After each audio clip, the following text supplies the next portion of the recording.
The presenting sponsor of Moon Tower Soccer is FVF Law. To find out what makes FVF a different kind of injury law firm, you can visit fvf.law.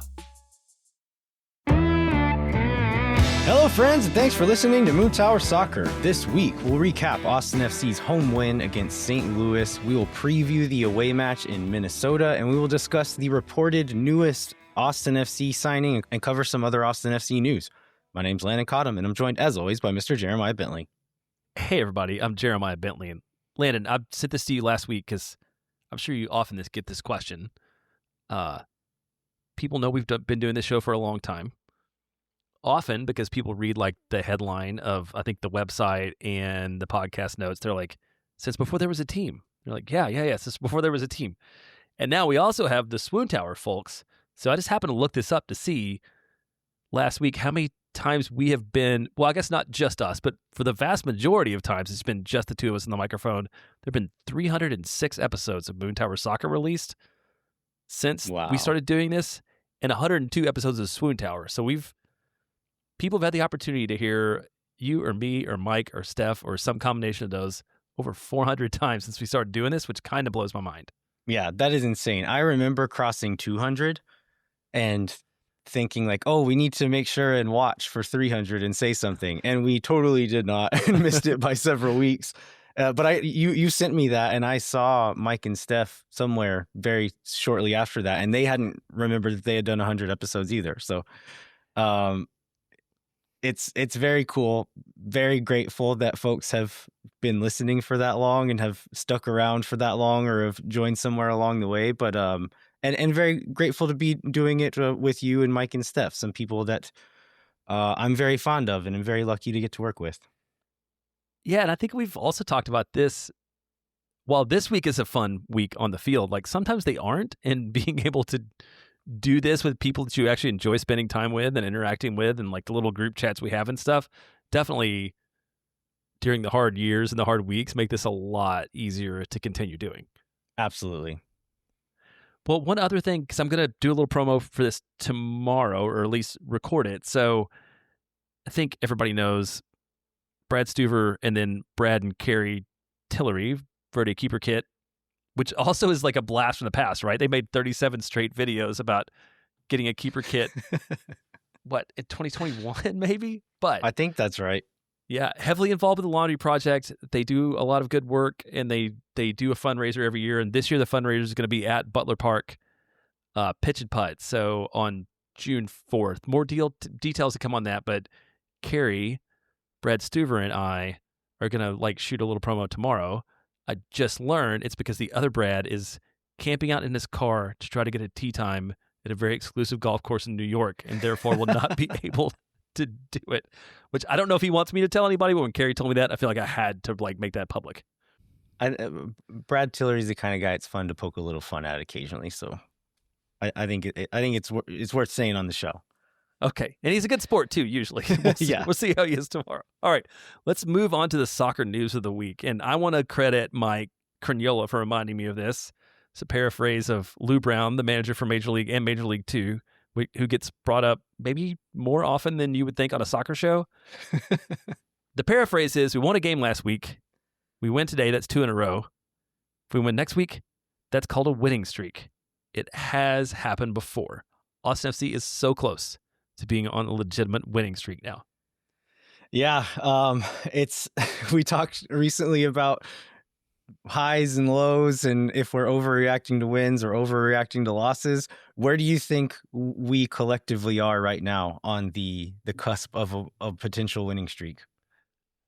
I think we're probably overreacting to wins right now in that phase of it. Like, unfortunately, I think we'll get into that a little bit when we talk about the upcoming match this week, but certainly playing mid to lower table Western clubs at home is different than going on the road to one of the better teams in the Western Conference. But I don't think that we should discount the vibes. And I mean, it's 6 points, right? 6 points will change the outcome of a season. And it's you play against whoever you have. And I think after Minnesota, like Austin into the World Cup break has the opportunity with people coming back on the field and who are playing against to make some hay. So it's good that they're taking advantage of it, but we still need to continue building on it if it's going to mean anything for this whole season. Yeah, I totally agree. It's worth celebrating. Like, I'm not saying don't celebrate, don't be happy, but also remember that it gets harder. Not all the time, but it will be harder at some point, including this coming weekend. Yeah, and one other thing about last week, and I'm going to just ask you this one. We talked about not learning anything from the big loss at San Jose, and I think you mentioned that was one of the reasons that we didn't want to spend, one of the many reasons you didn't want to spend too much time talking about it. So I don't think we learned anything from there, but are there connection points that you feel like we learned between the Houston win and the St. Louis win, other than play bad teams at home? But like as far as like how they played, are there things we can pick up on that maybe lead toward what we should expect to see from this team for the rest of the season? I think the main thing for me is just getting our bigger players involved in the game and letting them like get their fingerprints on the game. Facu Torres was influential against Houston, Uzuni as well. Uzuni does it again this time. Facu was, I don't think played as big of a role, but still like had some really good moments, and some of the chances we didn't score, he was super involved in. So that's the biggest thing for me. We didn't necessarily score these goals in the exact same way, but yeah, just getting those guys involved in the play, affecting the game, which has not always been true this year. Well, and also I was thinking about like the way they played, which I don't remember who we played earlier against, but both of these were ones where Austin was making big runs and like just like playing more direct and playing more like directly attacking. I think that was between these two, but I think that is a thing, but also that may be because of the quality of the two teams that we're playing, and that you can't read into what we're doing against other clubs. Like we talked about when you're like, well, Austin can't break down a low block. That continued to be the case for a little while during the second half in St. Louis. When St. Louis finally like went into defensive mode, Austin didn't seem to be able to break it down, and then finally was able to. But I wonder about if that's what we continue to see from them for the rest of the year too. Yeah, I mean, it's going to be a problem if we face a team that does that kind of thing again. But part of, we'll talk about this in this game, part of what you can do to solve that is get chances early. Austin did that in this game and just couldn't put any of them away. So I was getting a little bit nervous, but yeah, the low block thing, if and when we face that again, it's going to be a problem, but hopefully we can be effective enough in these other areas and transitions and things like that, playing more directly, that we can pick our spots and not have to depend on scoring a goal against a low block late in the game.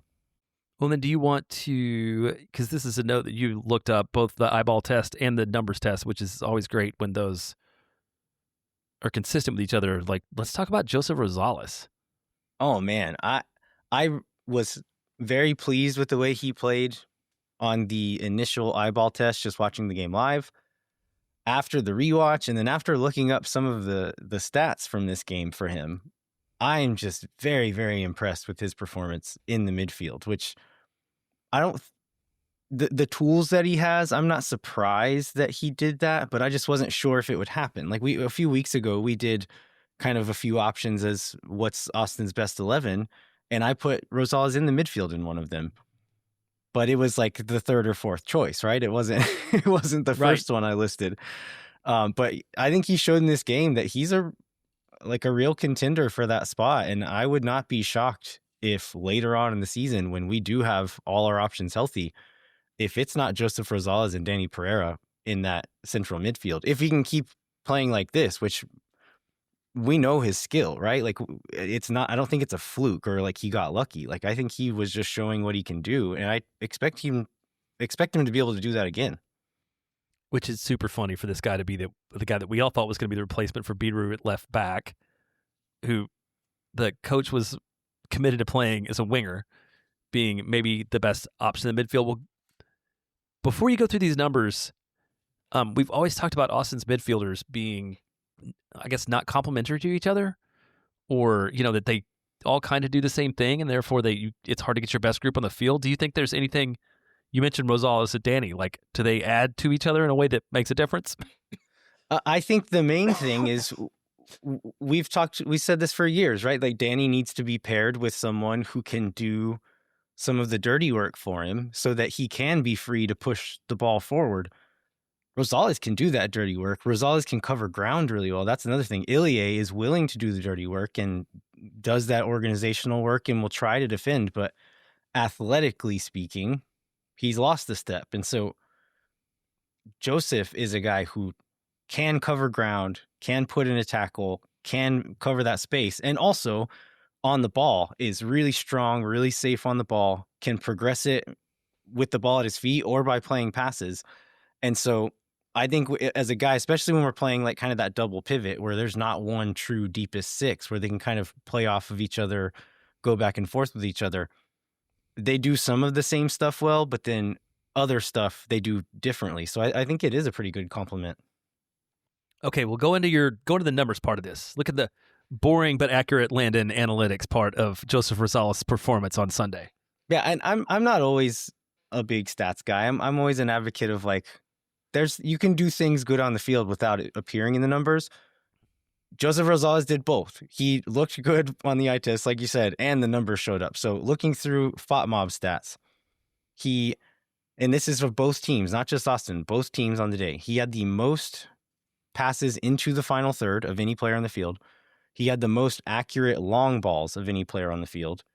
And then he had the second most defensive contributions, which is just a sum of all of the different categories, defensive categories they have. The first was a St. Louis defender, and then the next was one of our midfielders. And so he had 4 tackles, 3 interceptions, 6 recoveries, 1 clearance.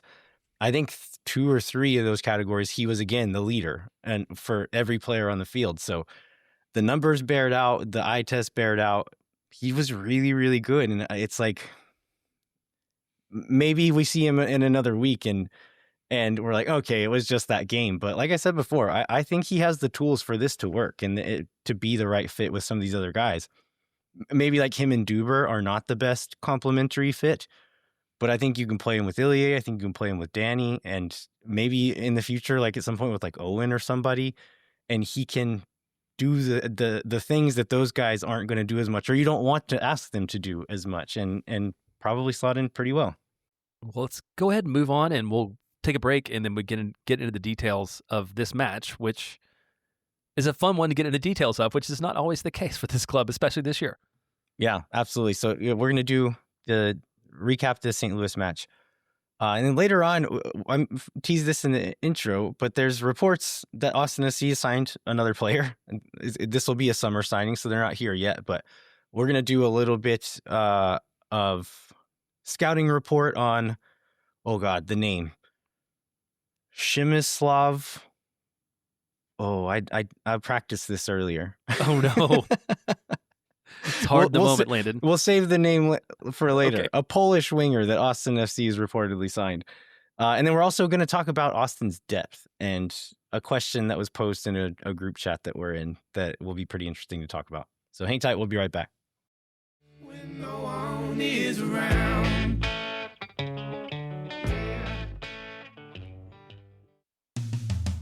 Moontower Soccer is brought to you by our friends at FEF Law. FEF is a different kind of personal injury law firm dedicated to community, transparency, and client education.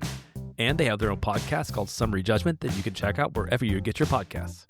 You can go to FEF.law to find out what makes FEF a different kind of injury law firm and why understanding your legal options can dramatically change the outcome of a case. Once again, that's FEF.law. Amplify Credit Union is a member-owned financial cooperative that served the needs of Central Texans for over 5 decades. As a credit union, Amplify has no shareholders or parent companies. That means more of your money stays in the community. Amplify has been the home of fee-free banking since 2022. Their free checking accounts come with 0 overdraft fees or minimum balance. That means Amplify's fee-free checking accounts help you get more mileage from your everyday spending. Amplify membership is open to any Texas resident. Learn to trust your bank again at Amplify Credit Union. To learn more and to register for free parking at the Esperanza branch on game day, go to www.goamplify.com/moontower. All right, we are back. We're going to dig into this St. Louis City match. Austin FC picked up a 2-0 win. We are now sitting at 11th in the West, up from 13th, I believe, but are tied on points there's a 3-way tie at 13 points. So it's us, the Galaxy, and the Rapids. They each have better goal differential than us, which is why we're slotted below them. But we're in touching distance of like 7th place right now, which is better than it could have been given how the last couple of months has gone. Yeah, absolutely. And it seemed like the World Cup break was a long ways away, but now like we're running into it. And I'll talk about this a little bit in the opening, but Austin can be in a decent position going into that break. And I think there's a reason for optimism because of a couple guys that we see back on the field this week that maybe will finish this part of the season okay, and then also be able to get everybody fully back in training and make a run in the second part of the season. So I think I'll just go to the pregame narrative, which is dudes getting healthy. So we get this, I think it was on Tuesday, just a silhouette of Brendan Vazquez. Maybe it was Wednesday, because I think it was when the mysterious doctor's appointment we've been waiting on forever came up. But just Brandon's silhouette from the official Austin FC Instagram and Twitter accounts. And then we also got, during the midweek presser, an update from Coach Estevez that made it seem like Owen would also be back too, which and Danny. And then we got the injury list, and both of them are off. And Robert Taylor was the only person on the injury list, although he was not the only person out injured. We'll learn on that game day, as we learned on game day. Like, was there anything else you picked up? Because you went to the midweek, right? Yeah, they did an open training on Tuesday, which generally for the midweek press conferences, they'll let us watch a few minutes at the end, and then the players are off the field, and we don't really get to see the meat of training. On Tuesday, it was still kind of a recovery day, and so it was a pretty light training. They did some warm-ups and then went out and did some like small-sided scrimmage stuff, and the guys who played a lot over the weekend went into the weight room and did a weight session, and the rest of the players stayed out and scrimmaged and then did some shooting drills. And Owen and Vazquez were out there training as the same as all the other players. And so that was encouraging, and then kind of backed up the news we got after that. But yeah, great news to see such a short injury report with just one player. We haven't really had that in a while. It got longer right before the game started, as you mentioned. But yeah, good to see those guys coming back. And then Vazquez, Owen, and Danny all play a part in this game. Owen and Vazquez, not a huge role. Danny ended up playing a pretty big role. But regardless, just getting those guys on the field, getting some confidence back, getting their legs back a little bit, that's great. Yeah, knowing that they'll be able to pick up some minutes. Although, I think, what did Nico say at the halftime interview? Like, Brandon's basically limited to 15 minutes right now, but hopefully he'll be able to ramp that back up fairly quickly. I mean, you clearly don't want to overdo it for an injury that happened not that long ago. What did they say? It was like in July?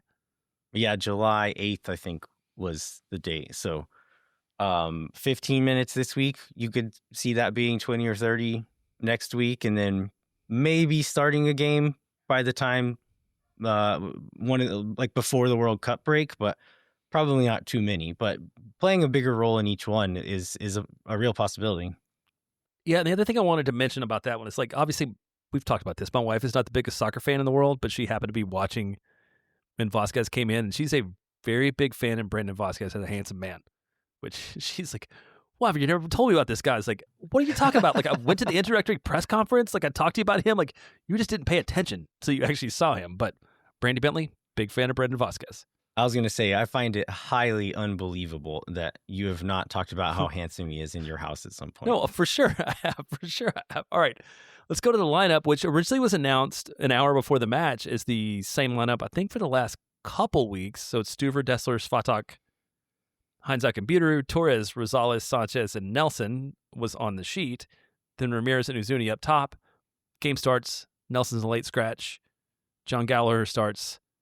We'll go through this. John Gallagher had a lot of good, we had a lot of up and down moments in the match. So for Nelson, I think I heard this, just like in the warm-ups, he felt something that made him feel like he wasn't able to go because they also were a man short on the bench. Yeah. Because it's late enough. We got there in time to watch warm-ups, and Nelson did most, if not all, of the warm-ups, including the shooting drills that they do at the very end. And so he went through the whole thing, looked like he was going to start when he left the field. Maybe 10 minutes before kickoff, we see John Gallagher come back out and is like dodging sprinklers and goes back out on the field to start warming up. And then I need to learn all the coaches' names, but one of the coach who is always over on the side, like helping the guys warm up. It's like the new Dave Tinney, whatever his name is.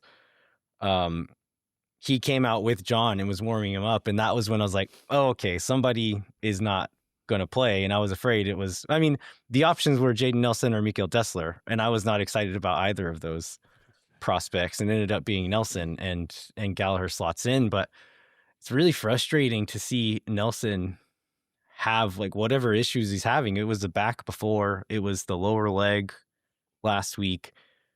Did they say if it was the leg again, or did they just say? I didn't hear anything specific, and we won't know until I think probably, what is it, Friday is when the coach press conference is this week, because the game's not until Sunday. It's super late, so I don't think we know at this point in time what it was. Yeah, so I mean, it's frustrating that he can't stay on the field, and who know, none of it seems to be serious enough to keep him out long term, because he keeps coming back. But then, yeah, I don't know what's going on. Should we dig into the game now? Anything else in the preamble here? No, I think it's all the setups. Let's get into the game itself. Austin comes out very dangerous early on. I think he had 3 or 4 chances in the first 8 minutes. They were like legitimate chances and not these half chances that we somehow try to find a way to describe into being actual chances. So talk about maybe why that happens, and then we can talk about the chances themselves. Yeah, part of what caused some of these chances is St. Louis is playing a really high defensive line. So there was a lot of space to play in behind, and we were finding it pretty regularly. There's one moment early, Gallagher plays across to Zuni on the back post after Torres springs a counterattack. And so this is one time where we get out on the counter. The pass is a little bit too far for him, and it's a really wide, tight angle, and Berkey does well enough to close off the angle and block the shot. Gallagher gets a chance in the 6-yard box. This is a recycled corner that goes back around. Torres plays in another cross. The rebound falls to Gallagher, probably like 4 or 5 yards out, and he just gets underneath it and skies it over the bar. I mean, maybe Berkey is able to get a save if it just hits him in the face, but if he gets that anywhere near on frame, it's going in. So that one was really frustrating. Then later on, there's one before that too. Biru plays Uzuni in behind, again, taking advantage of that space, and then plays a ball into Ramirez's path, and he hits a ball with his left foot and really lets himself down because there's quite a bit of goal to aim at, and he just pulls it wide. So like in the first few minutes, there's 2 chances, one chance that should have absolutely gone in, and 2 others that very well could have and didn't. There's a couple of other chances later on the 21st minute, off of a set piece. It's a deep set piece. Biru heads the ball back across goal. Uzuni gets a really strong header, but it's a really good save from Berkey. He's diving one way and is able to stretch an arm back. Uzuni could have maybe placed it better, but like you got to give Berkey credit on that one. And then Torres gets a shot in the box in the 40th minute. This is a counter again after a decent St. Louis chance. We get out on the counter. Ramirez switches the field to Gallagher. Uzuni's making that near post run, and Gallagher cuts it back to Torres, who's arriving at the penalty spot. It's on his left foot. You expect him to be able to get this one, and he hits it right at Berkey, and he's able to save it pretty easily. So, and then another one, Ilie hits that pile driver from like 20 yards out that it takes a deflection and goes over. Ilie just drops to his knees.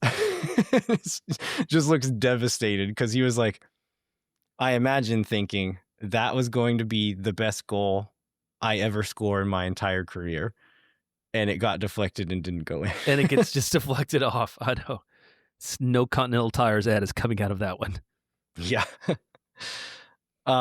St. Louis also gets some decent chances. I think Austin overall looked like the better team, but St. Louis, either by a little bit of fortune or Austin's just letting them through. And then I think also just Edward Leuven, who gets his first start of the season, I believe, and Marcel Hartel are both just talented enough to kind of create stuff, and we're able to get some chances out of that. There's a Edward Leuven shot in the box early on that luckily went over, and then that sneaky little corner routine where they just played the ball right down the line to Betcher, and Stuver luckily spots it and gets big at that near post and is able to block it out. But they get some big chances out as well. We get into halftime, and like as these chances are going by, I'm sitting here thinking like, we missed our chance. Like this isn't going to happen now. We're letting them back into it. We had all these chances earlier we didn't put in, and they're going to come back and beat us now. Yeah, that was one. Numbers wise, so Austin has, I think, 16 shots was their second most on the night. 6 shots on target, second most of the year. 6 shots on target, the second most of the year. Both of those are behind the Red Bull game.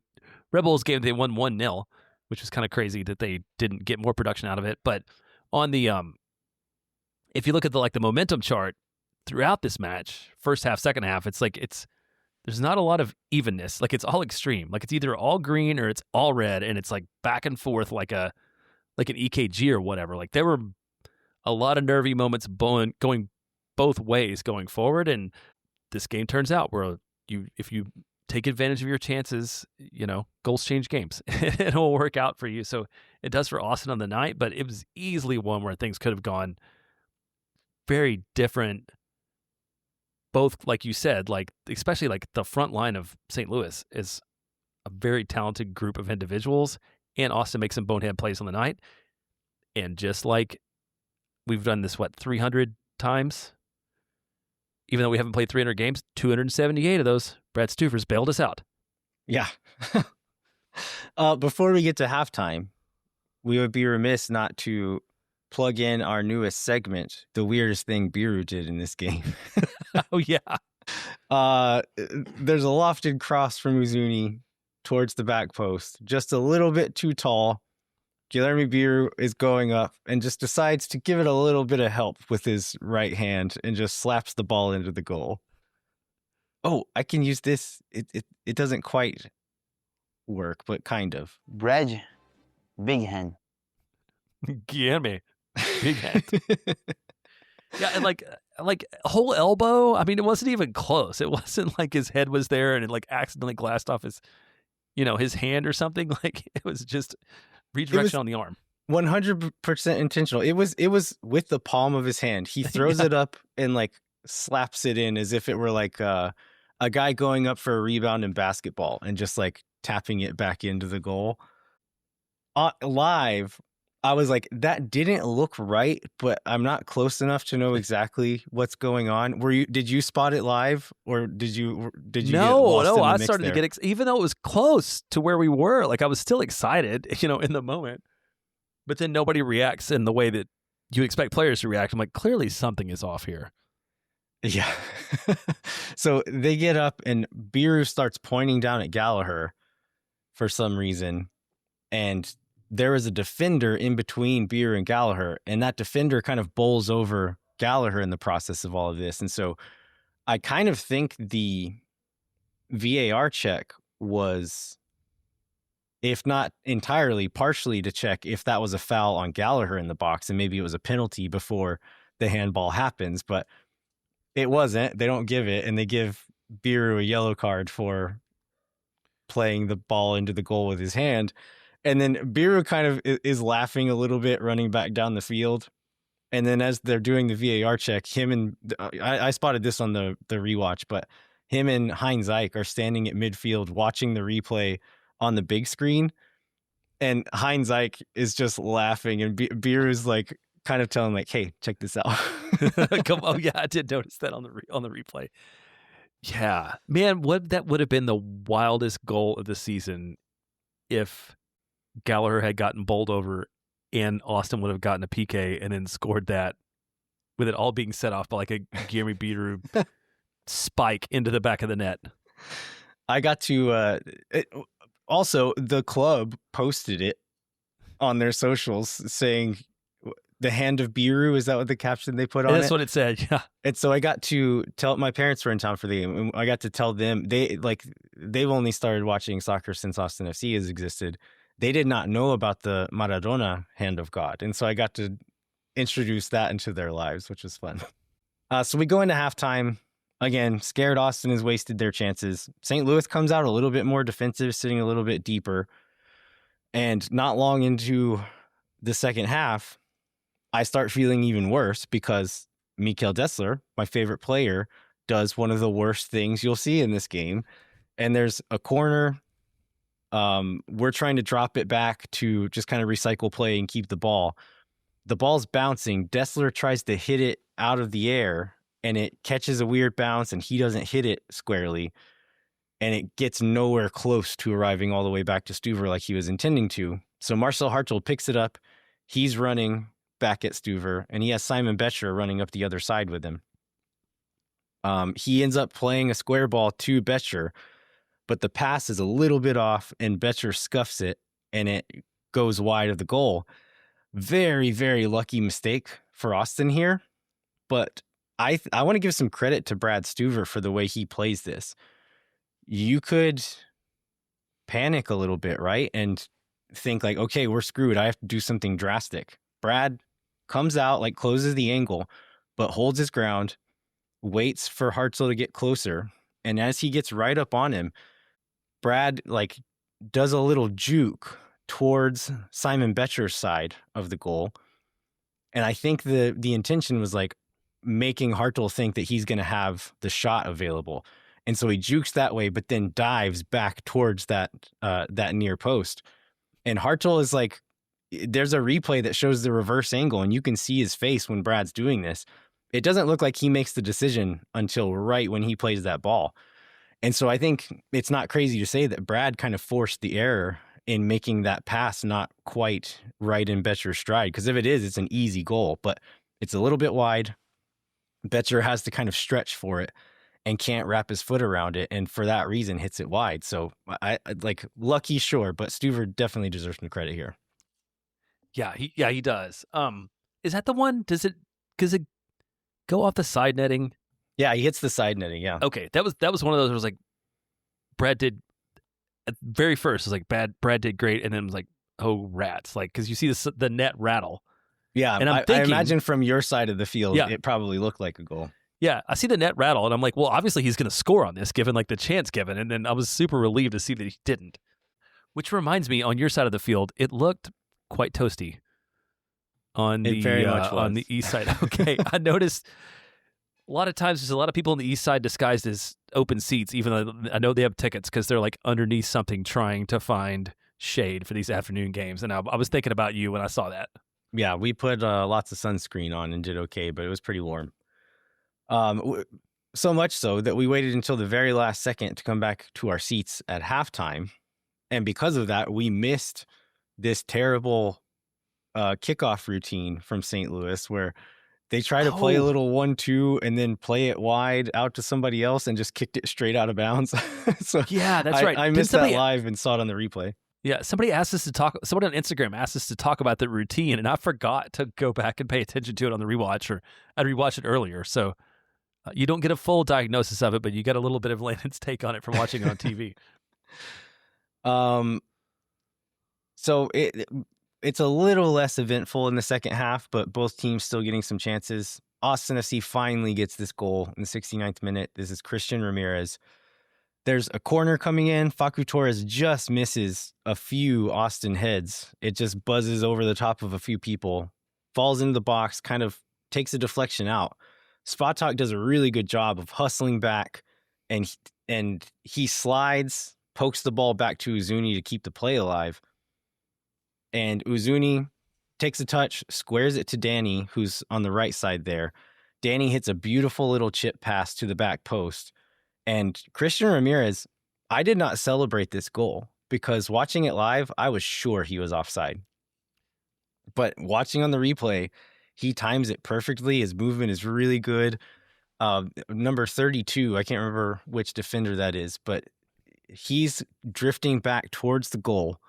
Ramirez is standing just right on his back shoulder, and he just takes this little hop to the right as Danny's hitting it, and is very clearly onside, but really great awareness from Christian there, really good movement to be in the right spot, and he dives, gets that head on Danny's ball, and I think Berkey gets a hand on it, but Christian got enough power on it that he wasn't able to keep it out, so really well worked by all parties there. Yeah, that was one where I for whatever reason, happened to be watching him, and you could watch him watch the guy keeping him onside, and with confidence know that he knew exactly what he was doing. Like he was very intentionally just on the edge of being offside to be able to make a difference. So man, he's been such a delightful signing, and I'm so happy that LA Galaxy were so sideways that that they had to let him go even after keeping him and after the season started. And he also feels like a guy that even when we get the second half of the season and Brandon Vazquez is healthy and starting, he's a cagey enough player and a skilled enough player that he's a guy who can come off the bench and make a difference late, and it's not something that Austin has had a lot, if any, of in the history of the club. Yeah, I mean, great. Like, credit to Roto for being able to bring him in and fill that spot while Brandon is out. But he's just such a pro, right? Like, you see the experience in the way that he plays. On this goal, there's a good attacking moment, and then on the second goal as well, which we'll get to. But defensively, even, he's a really smart player. And I think that's part of the difference in our press from this year to years past is while we're pressuring them, we've got 4 really intelligent players working together and talking to each other and covering for each other and not just run and hope that you win the ball. It was very thoughtful, very intentional with the way they're doing it. And Christian is one of those guys that he's always talking, telling people where to go, and like cooperating with people to make sure everyone's in the right spot. So I've become a very big fan of Ramirez since he's been here. Well, let's go into this second goal that he again is involved in, and he's going to end up on the MLS Team of the Week for having 1 goal and 1 assist in this one. But yeah, great assist for him here too. Yeah, so this one is a St. Louis corner. Stuver catches it out of the air, and both teams start chugging up the field. Stuver throws it pretty quickly out to Rosales, who's able to push forward, plays wide to Torres, and then Gallagher underlaps, and Torres plays him through to the end line. Gallagher takes a touch and then clips the ball back like towards the penalty spot. And so it misses kind of the first wave of runners and the first wave of defenders and goes right back behind him. Ramirez runs onto the ball, and the angle and the body shape that he's taking is such that he's going to hit it. Like, it looks like he's just going to smash it with his left foot. And instead, kind of just gives it a little touch with the outside of his right boot and squares it to Uzuni. And Uzuni hits it with his left foot, curls it around into that far post and finishes off the play. But like, good awareness from Gallagher to chip it back instead of just rocking it towards the goal. And then the Ramirez again, just talking about his intelligence, his craftiness. This is again a display of it. Just not showing his hand too quickly to say, like, I'm going to square it to Uzuni. Nobody knew it was going to Uzuni until it was with Uzuni, essentially. Yeah, and one other person that deserves credit on this, you've already talked about Rosales, but one of the things that's impressed me most about him is like, clearly he's a tough dude with a lot of top-line speed, but with a purpose, right? Like, with moving the ball and advancing the ball. Like, we've had, I think about Javier Obreon and some other guys who are just like really good at running really fast and maybe accidentally getting into the right place, and getting a goal. But it feels like the way Rosales does it, like he's athletic and he's skilled at the same time. And that's something we haven't had a lot of. Craft and skill combined with the athleticism. Yeah, I think you're totally right. Well, I think we can't let this. So Austin wins this 2-0. We can't let this go without the getting to see Owen Wolff and Brendan Vazquez on the field. You talked about how Pereira, when he comes in, makes a difference. I don't know that Owen. One, I don't like all the hair Owen has now. I feel like he could go back to the shorter cut. But I don't feel like what we saw of them on the field was a ton. But it's also great to see them back on the field and know that we can bring guys like that in 80 plus minutes into a match to help kill it out. Yeah, I think Owen skips past one defender at one point wide and then plays the ball back as we're trying to just kill out the game. And so we got one little woo moment out of him, but that was kind of it. Brandon, even less, very limited action at all. But yeah, great to see them on the field. Anything else as far as match events go, or should we get into our... Let's get into some player. Let's get into some player notes. I want to start with Mirto Uzuni. One, because I feel like we've talked about him in the last couple of weeks. He continues to gain confidence in the field. It seems like it's starting to really make a difference. So now he's up to 4 goals and 4 assists on the year. But then I watched this Instagram clip from SoccerWise that I want to know if this is an example of me being too much of a homer or national reporters not paying enough attention. because they were praising Christian Ramirez.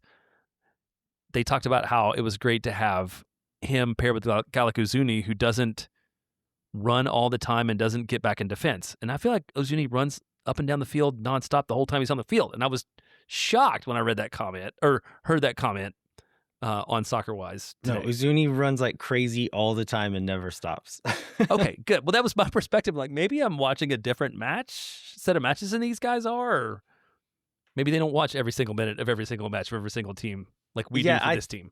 I think I've heard them say something along the lines of like him not coming to the ball to get on the ball and like getting the ball to his feet more and getting him more involved. I think that was true earlier on in the season. I don't think it was because of what he was doing. I think it was part of the game plan of him being the lone striker and trying to stretch the line on his own. The way he's been playing lately, that's not true anymore. He's getting very involved in the game, but his running has never been a problem. He's like, the energy is always there. Even when he's been the worst player on the field, he will run his butt off until the final whistle blows. Yeah, sometimes to the point where like it makes it to speaking about like athleticism and like skill, sometimes to his own detriment, where he's just running back and forth and mad and like not making himself or the team any better, but probably getting out some energy that's good for him. All right, things we liked, things we didn't like, things we learned. What do you have here? So Uzuni, I like this. So I wanted to ask about that. I enjoyed whatever him and Ilie were doing, trading kisses on each other's hands. At the end my of the God, match. this was so good.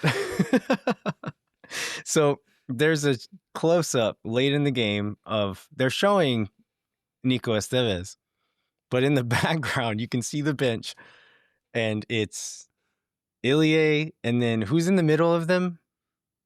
I don't remember who was in the middle. It's somebody that come off. Maybe it was Ramirez. I can't remember. So another player's in the middle of them, and then Uzuni is on the other side. Ilie reaches his hand across the other player to shake Uzuni's hand. Uzuni takes his hand, leans in, and gives him a kiss on the hand. And then Ilie returns the favor and kisses Uzuni's hand, which alone was very funny. But then they cut back to open play and then come back to the close-up, and they're both still leaned over the player in the middle, just like giggling at each other about something, which I thought was... We're getting into Swoon Tower territory here, but it was so funny and so cute. And it matters for the game because like when you're playing well and when Uzuni's like on a confidence moment and on a heater, he does that. And when he goes 12 games without a goal, he's not giving anybody a kiss on the hand on the bench at the end of the game. So I think that's where it becomes soccer related. And I like the kid stuff. I don't that was one of the things they made a real point of, because it's a Sunday game in the afternoon, making it kid friendly. And I think the first X number of kids got like a smaller size Yeti coming in. The kids got to line up, I think like above section 135 or whatever, and then like kick a ball in the field after the game, which feels very much like baseball where they let the kids run the bases, or like basketball, they let them shoot it. But it's like good to see that family environment being encouraged. That was another thing I liked. Yeah, I saw someone saying that at least Ilie, if not more players, came out and were kind of interacting with some of the kids, and that this person was saying they had waited in line and was like not sure if it was going to be worth it, but then getting to like have the player interaction and get down on the field, they were like, okay, this was great. I'm glad we stayed and did this. Well, what notes do you have? I think we've talked about most of the stuff that I liked. I like Austin being dangerous in transition, being able to play vertically in an intentional way. And again, we talked about it's not the best opponent, but it's what they were giving us, and we took advantage of it, which is good no matter who the opponent is. If you find the weakness and you exploit it, and we did that on this night. I'll say things I didn't like is all the wasted chances, man. Like against a better team, or if even just a few things break different. Like we got lucky that St. Louis didn't score a goal or two. On a different night, a ball breaks or takes deflection a different way. This game could have ended very differently, and it would have been because we didn't score those early chances. We all like goals change games, right? If they score first or if they score twice before we do, that is a much different game than it ends up being. And so as many positives there are to come out of, missing those early chances could have really hurt us. I saw a little bit of criticism about Dessler outside of just the big mistake on the night? Do you feel like people are over attributing his total performance to that, or do you feel like he had a subpar game? What were there any other specifics? Just that he didn't seem as involved in the build-up play as he has in some other matches. Yeah, that might be fair. He had a quieter offensive night and then also had a big mistake. So for him, that's a bad night. Yeah, definitely deserves blame for the mistake because it was a big mistake. I didn't notice anything in the build-up or anything with him being bad necessarily.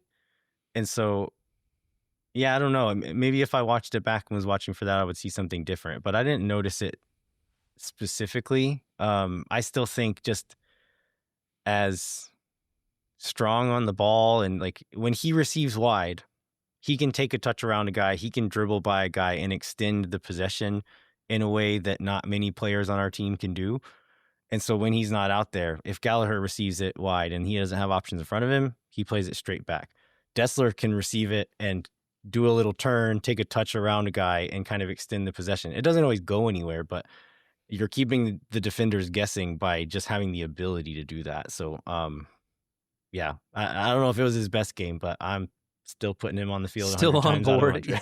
I had no doubt about that. Yeah. Do we want to talk about John Gallagher's game? We kind of hinted at it before that he had some really strong moments and was really influential at times, and then was also very John Gallagher-y at times. Yeah, John Gallagher both in the best and worst ways. So, yeah, I think it's just up and down. I mean, that's what you get from him, and that's why you would prefer to have somebody like Jaden Nelson start. And but when you talk about missed opportunities, I mean, he had the one for sure that you talked about, and I feel like I've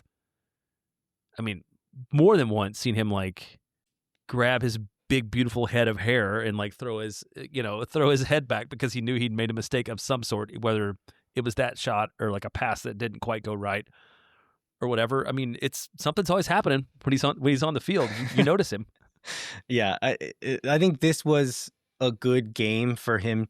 Like if he's going to be forced into the starting 11, this was a pretty good game for it just because of how St. Louis was playing us. Like we were playing in transition, we were playing vertically in behind their back line. That's good for John Gallagher. Like if he's on the field, he's happy when those things are happening.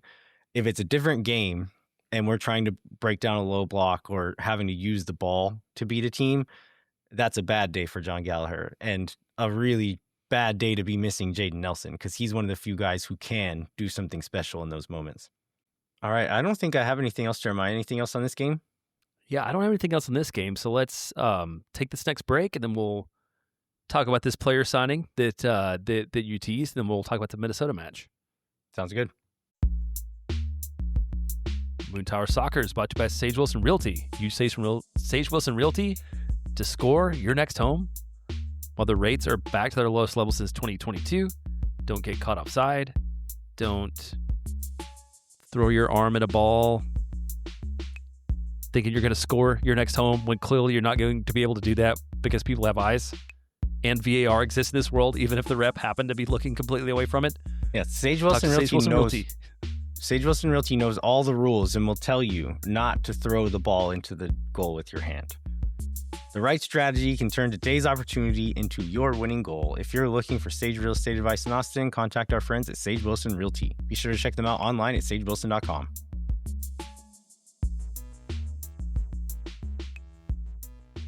All right, we are back. We're going to do our Minnesota United preview and talk about a few other things. But first, let's get into this reported new Austin FC signing. There are reports out of Poland that Austin FC have signed Polish winger.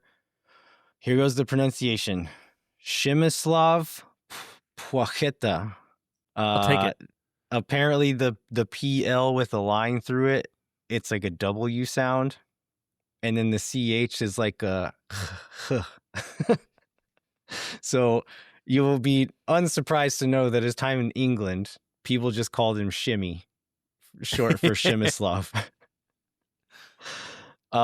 So maybe we'll be doing that too, because I'm not sure I can say that name and then continue a sentence after it ever.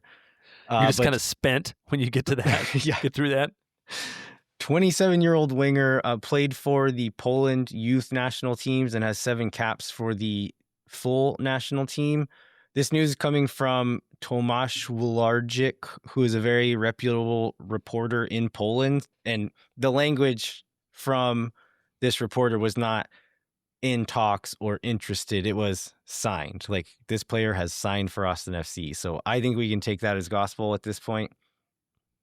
Looking at his career, he had, when he was very young, had 2 years in Bundesliga youth setups, including a year at RB Leipzig's U19s.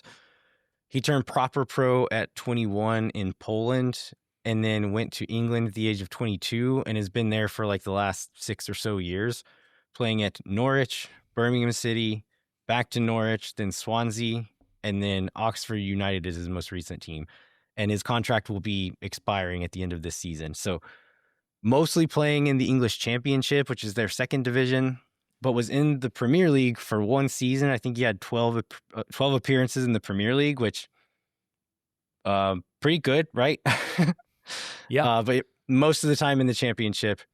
Comes from a family of athletes. His older brother competed in the Winter Olympics for Poland as a bobsledder.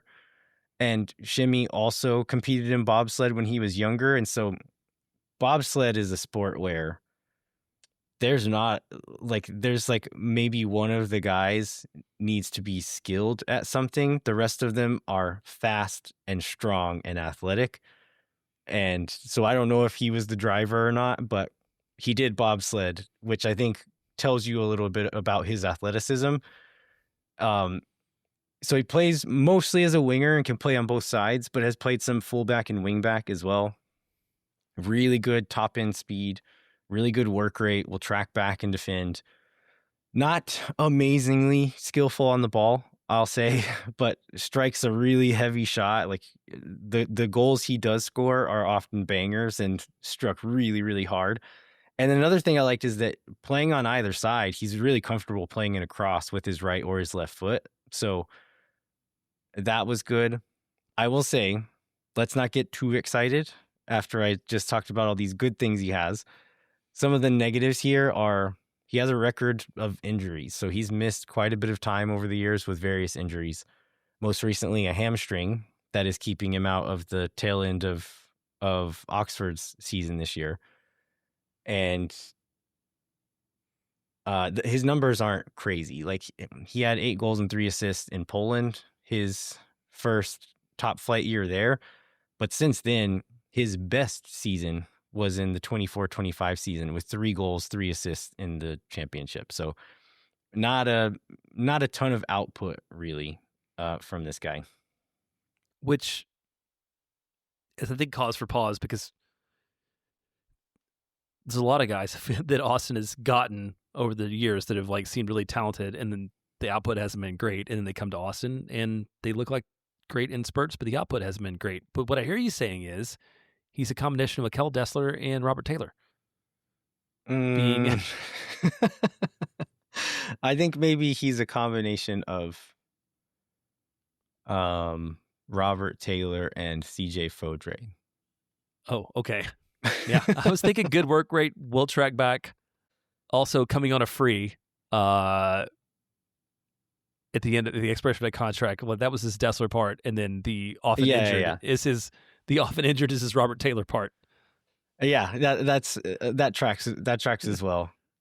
So looking at how he's getting here, he is going to be a free agent, so there will be no transfer fee here. I think probably with his pedigree, his age, his experience, there's probably not a very strong chance he ends up on the supplemental roster. So it means he'll be senior roster and probably take up an international roster slot as well. So there's some trade-offs there as well. Austin doesn't have any senior roster spots. We've got the international roster slot, and we have more coming back in the summer. We don't have the senior roster spot right now. So that's something to like who's going to be making the room for him here, do you think? Among the players on the senior roster, not even just for him, but just in general, I mean, Basart Sapovic seems like the only one that doesn't add a lot. And now with Now we're seeing Rosales in the midfield. You got Rosales, Ilie, Danny, Owen, Dubrsarski all ahead of him in the midfield. Like that seems like the person, regardless of who might come in, that would be the most likely to go out. I think that would be the ideal option to go out. Okay. I think the thing there is like, can we find somebody who will take him, and will they be able to give him enough of a salary that he'll be willing to go as well? So I think that's maybe part of the issue, but I would love for it to be Vazquez.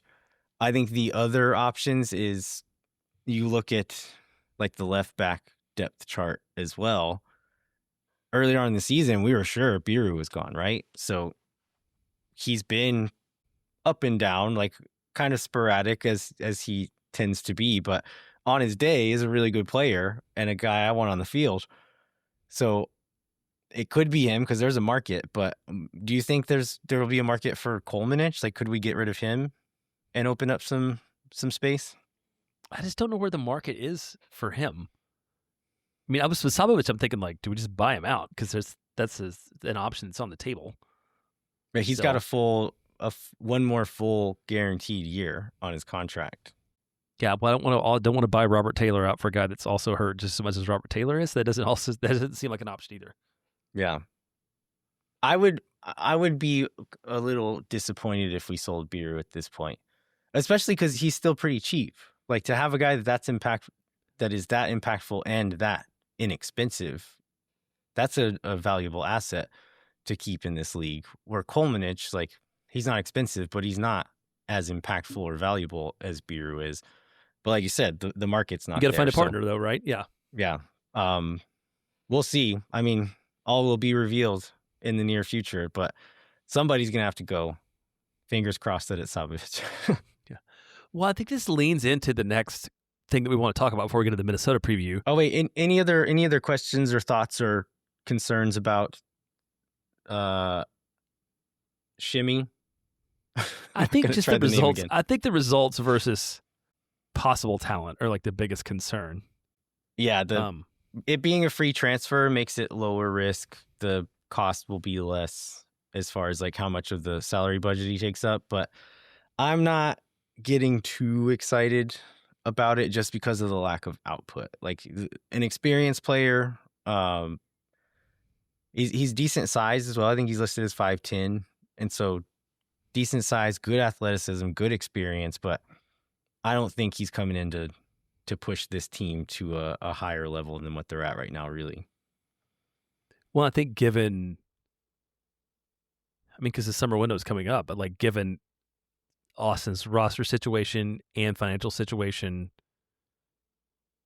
and who Austin has, because I feel like the floor has gone up a lot. I don't think we can expect anybody that's going to make a difference for this team. Like I think this kind of player, the like rotational starter, is probably all Austin's going to get out of the window at all, and it's all anybody should expect. Yeah. Let's move on to this question we teased earlier that came from a group chat we're in earlier. Do you want to set this up? Yeah, the original question was like, is this the best bench that Austin's ever had? Like, is this the first time, I think not even just the best, but like, it's the first time that Austin's had a significant number of guys who can come off the bench and make a difference, as opposed to just people who are warm bodies that are like for like subs.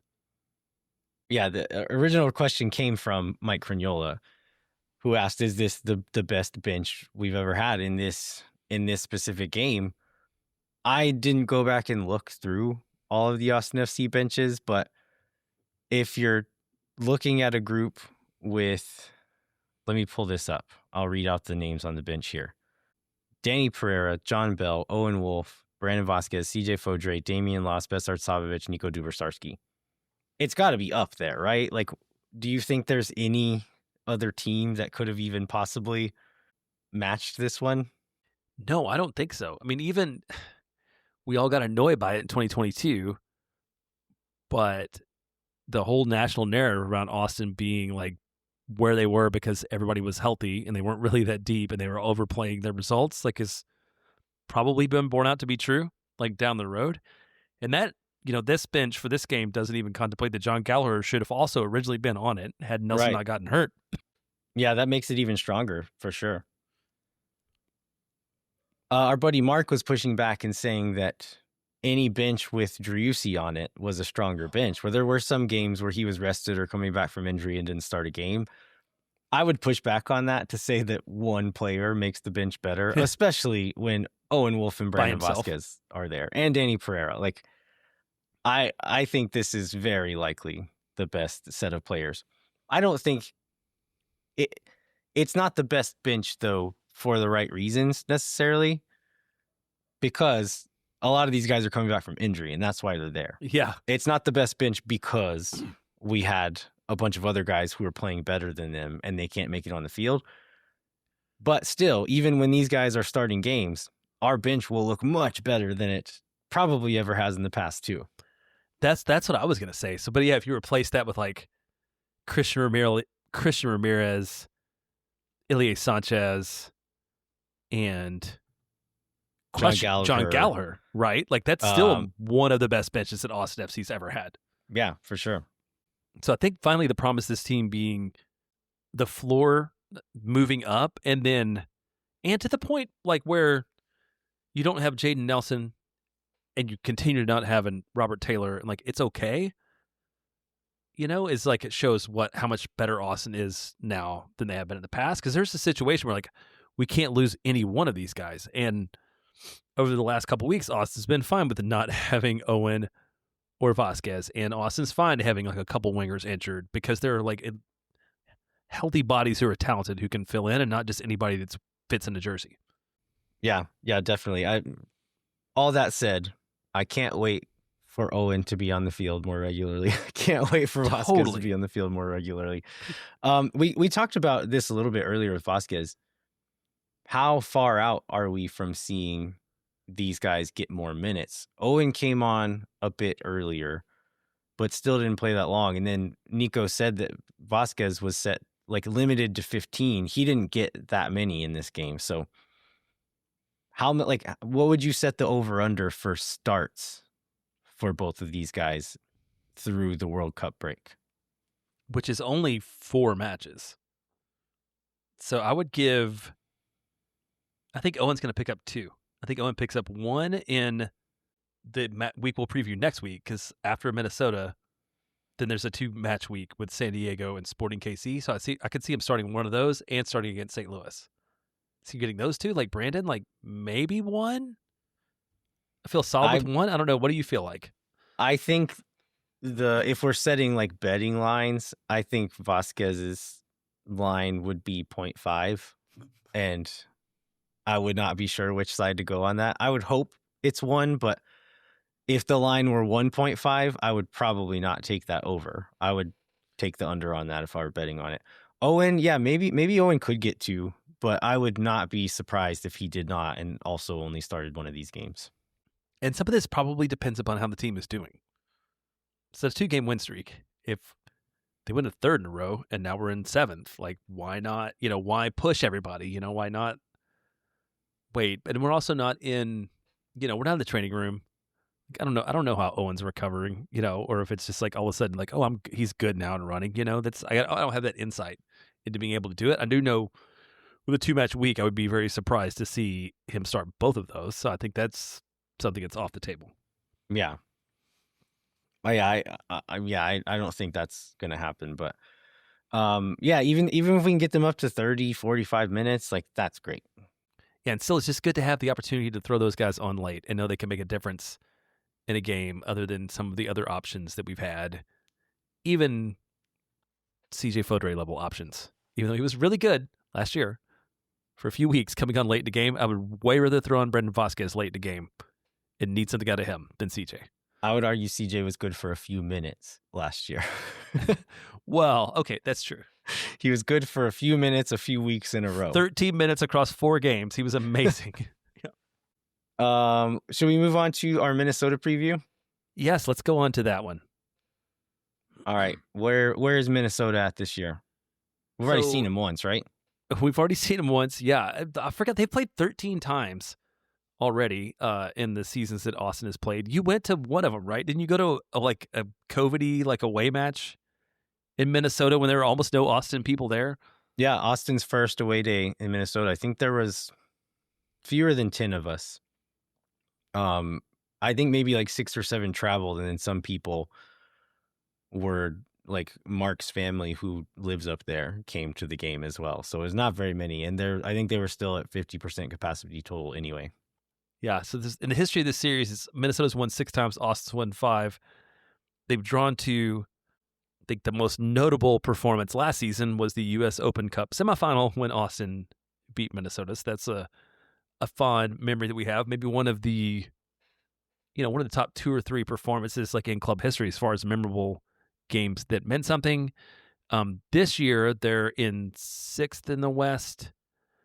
5th in the West, sorry. They won 4 out of the last 5. They're playing at home. This is not going to be an easy one for Austin. Let's talk about James Rodriguez, which I feel like you have to talk about when you talk about Minnesota, both in terms of being a giant name, being somebody that was or was not, and probably not in reality connected to Austin, and also the guy that's played 100 minutes this year. Yeah, I mean, he, for whatever reason, has not. And it's not like it was a few minutes here and then he rested for a while. He just didn't play at all for most of the season. And over the last few weeks has started to be worked in, started one game. But what is the other guy's name who I can't think of right now? They're a really good midfielder. Joaquin Pereira. Oh, yeah. Joaquin Pereira they've like almost not been, maybe never been on the field at the same time. And so when one of them comes on, the other one comes off and vice versa. And so I've been listening to some previews from elsewhere and kind of discussion about these two guys playing together, and that if they were both on the field, it would be an offensive machine, like a chance creating machine with both of these guys spraying passes around. But they would probably be very lax defensively with both of those guys on the field at the same time. So it's kind of a conundrum that they have. James has not gotten any goals or assists yet, but he's the guy, like if you give him half a chance, he's going to do something dangerous, and he's done that many times already. So I'm not sure who we'll see, but there's a good chance we won't see both of them, which I think is probably a good thing for Austin. Yeah. Unless it means they're just going to say, no, we're just going to go for it, try to score 1 million goals and leave themselves open, and we can hit them in transition like we did against St. Louis. Yeah, and so he did not play last week against the Columbus Crew, but they said it was like a previously scheduled procedure. Or I don't know what that means. Maybe he got a wisdom tooth removed. But it seemed like he will likely be back this week. Yeah, so we'll see. I mean, other players that they've brought in, Tomas Chankalai, who is kind of seen as a bust in New England. They brought him in. He's been pretty impactful since he's joined them. They lost Dane St. Clair, but brought in Drake Callender. So I think people were not expecting them to be as good with all of the losses. And Robin Lod is another guy they lost. But they've been solid, right? And like they're starting to play a little bit differently than they did last season, where last year was all play defense, hit on counterattacks, score on set pieces. And they've been a little bit more diverse as far as their chance creation goes this year. But it's going to be a tough game. It's going to be a tough game on the road. Austin's going to have to bring it in this one. Yeah, they are. And so do you think we have not seen this performance that's happened the last 2 weeks at home translate on the road? Like, do we think that there's just vibes from like Uzuni feeling confident, and maybe Rosales has a chip on his shoulder because he's going back and playing in Minnesota, and maybe we see some more from Owen? Like, is that what we're relying on? Is just like all the combinations of positivity that Austin might happen over the last 2 weeks? Or do you think that like there's like a way that Austin plays that creates a mismatch with the way Minnesota plays, and maybe we're able to achieve a result on the field based upon like being the better team as opposed to kind of like hoping and praying? I'm not going to pretend to have watched enough of this Minnesota team to know, like, okay, here's their weakness. This is where we need to hit them. But the vibes thing, I think, is worth, like, it's not something we can ignore. I think the confidence and feeling good, and like players feeling themselves and feeling like they can go out there and perform and take guys on, that means something. And to be able to do that for 90 minutes, which we've heard players and coaches and all of us talk about the beginning of the season where they're playing well for 30 minutes, they're playing well for 45 minutes, they're playing well for 60 minutes, almost never for 90. And on the road, that's even more important. Like one little mental lapse, one letdown in energy can really affect the game. And so I think the confidence is something they can lean on and play into and say like, hey, we're on a roll. We're feeling good. Let's take that to Minnesota. Let's take that to San Diego next week and all these other games and play well for 90 minutes and believe that we can go out there and compete with these teams. And one other thing I think that's probably on the Austin side is like I feel like Austin settled into a shape that gets the best out of the guys they have, right? With this Uzuni, with somebody else up top, with this midfield that has Rosales in it, with the 4 defenders in the back now that are pretty well locked on over the last few weeks. Like it seems like Austin's found the best way to optimize the result for who they have, and that probably also breeds this familiarity, which helps when you're on the road in a different environment too. Yeah, when me and Mike were talking about San Jose a couple of weeks ago, we talked about how all of their players have a defined role and they are well suited to that role. Austin is starting to look like they found that a little bit, right? So maybe that is something, again, that can give them the confidence and also just like play your role, do well at this thing. And we're not asking you to do something weird that you're not good at. And we don't have to ask guys to do that now that we've got a little bit more of this depth back. I think one other thing worth mentioning leading into this. So this game is on Sunday away. Austin then turns around and plays on Wednesday in San Diego. Sometimes you'll see teams like just stay on the road and not come back home. Given the geography of this, I'm not sure if they'll do that or not because you can make Austin on the way back home, kind of. But it's not an easy bit of travel here, going away to Minnesota and then away to San Diego again, that close together, Sunday to Wednesday. So that'll be something interesting to watch and something where Nico may need to be a little bit clever with rotating or subbing early certain guys. Yeah, if it was me and I was the player, I'd be like, we should just go to San Diego and hang out there for as long as possible. Let's skip Minnesota and go straight to San Diego. Just go straight to San Diego. Enjoy Coronado, enjoy the sun. Yeah, I think that's probably right. But going back to our earlier point, like maybe there's 2 or 3 spots where Austin can rotate or Austin can manage minutes. That doesn't make them worse on the night because like you get a little bit of Ilie and a little bit of Nico, or you get like there are combinations you can make that you don't wear guys out and also doesn't make your team, you're not conceding a match. And that may be a thing that we've never been able to say about this team. Right. Especially if Nelson is back and ready to go, with Danny being back. If Owen and Brandon can give you 20, maybe even 30, like that makes it a lot easier to be able to say, okay, we'll play our best 11 in Minnesota, but maybe plan a substitution for someone to come off, knowing that we can bring Owen on and rest this person so that they can play in San Diego as well. You have those options now, whereas like we've hammered this home in this show, like older teams, it was like, we have to play these guys or we stand no chance in this game. Older teams or this team 3 weeks ago. I mean, it's not like this.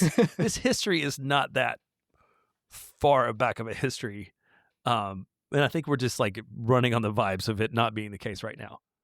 What else we got? Do you want to see James play? Where do you stand on that? Or does it scare you and you'd rather him not? Well, I think I want to see him play because he feels likely to injure himself after a few minutes and like have to burn us up. I mean, I haven't seen anything from him in MLS that scares me a lot. It's not quite Steven Gerrard and Pirlo smoking cigarettes like in the defensive midfield, but I haven't seen anything from him that like really terrifies me and how he's performed in this league right now. Yeah, I mean, he's just one of those guys that you give him half a chance, he'll hit a rocket from 30 yards and put it in the top corner. Like he just does that sometimes, which is scary.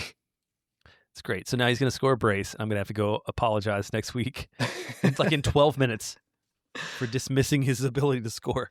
I could see it leaning into Austin's favor, though, where we talked about in the Houston game where they played some older, less mobile midfielders, and Austin was able to play through the middle of the field pretty easily against them. So maybe having James out there and not doing any defensive work, because he's probably not going to do that much, would be a benefit if we can just maintain him enough and then pray punish him in that transition. the one chance doesn't happen, that we could play in transition and then also maybe keep the ball a little bit, just because they don't have as many runners in the midfield. All right, I'm in. Let's do that. All right. Anything else, Jeremiah? Or are we ready to wrap up? No, let's close it out. We'd like to remind you to rate, review, and subscribe wherever you get your podcasts. Come find us on Instagram and at Patreon. We keep teasing it. We will be getting this stuff ready soon, I promise. Thanks so much for listening. We'll be back next week to review the Minnesota United match and then preview San Diego and Sporting Kansas City and any other Austin FC news that comes up. Until then, I'm Landon Cottom. I'm Jeremiah Bentley. We'll catch you next time. When no one is around.